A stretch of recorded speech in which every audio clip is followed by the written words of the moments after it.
याच्यामध्ये आपल्याकडे Kothrud police station या ठिकाणी 2/2024 दिनांक 5/1/2024 रोजी 302 प्रमाणे गुन्हा दाखल होता। त्याच्यामध्ये शरद मोहोळ याचा मृत्यू झाला होता।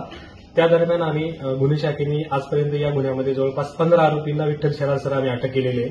त्याचबरोबर जो याच्यातला आरोपी आहे, जो पाहिजे आरोपी आहे गणेश मारणे, तो काही दिवसापासून बाहेर होता। त्याच्यामध्ये आपल्या गुन्हे शाखेची जवळपास 8 पथके त्याच्या मागावरती होती। ज्याप्रमाणे आपल्याला जी माहिती भेटली त्याच्यामुळे आपली पथकं ही तुळजापूर, बँगलोर, श्रीशैल्यम, रामेश्वर, केरळ, ओरिसा आणि त्याचबरोबर केरळ या ठिकाणी आपली पथकं आपण पाठवली होती। ज्या वेळेस आपली पथकं त्या ठिकाणी जात होती, पोहोचत होती, त्यानंतर आरोपी हा पलायन करत होता आणि आज रोजी आपल्याला आरोपीची ही कॉन्क्रीट माहिती जी प्राप्त झाली की नाशिक या ठिकाणी आरोपी आहे। त्याचबरोबर आपली 3 पथकं ही नाशिकच्या दिशेने आपली रवाना झाली होती। संगमनेरच्या पासून ते Spine Road, Nashik Road, Bhosari इथपर्यंत आपल्या पथकांनी त्याचा पाठलाग केला। त्याचबरोबर समोरच्या एका पथकाने त्याला इंटरसेप्ट करून आपण गणेश मानव त्याच्यासोबत 3 इतर त्याच्या साथीदारांना आपण ताब्यात घेतलेले आहे। त्याचबरोबर गणेश मानव याला आपण अटक केलेली आहे। सर, अटक केलेल्या आरोपीचा रोल काय आहे?